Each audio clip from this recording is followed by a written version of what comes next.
આખી જિંદગીની કમાણી દીકરીના લગ્નમાં વાપરી નાખી અને એક બાપ પોતાના જ કપડાં લેવાનું ભૂલી ગયું.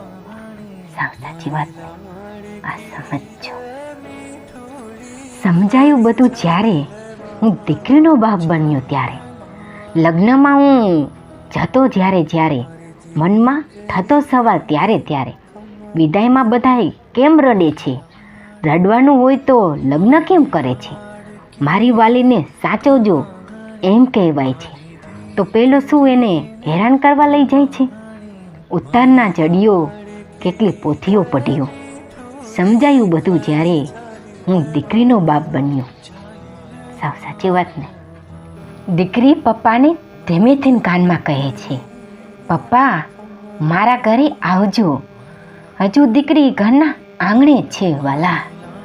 સાસરે તો પહોંચી પણ નથી, ગોળાનું પાણી પણ નથી પીધું, પણ એને એ સ્વીકારી લીધું કે હવે આ ઘર મારું નથી.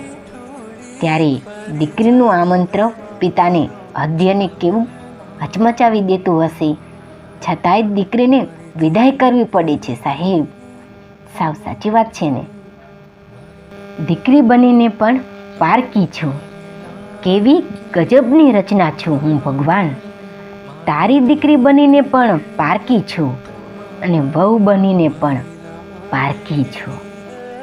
સાચો ને? એક બહેન એના ભાઈને કહે છે, સૌથી અલગ છે મારો ભાઈ, સૌથી વહાલો છે મારો ભાઈ.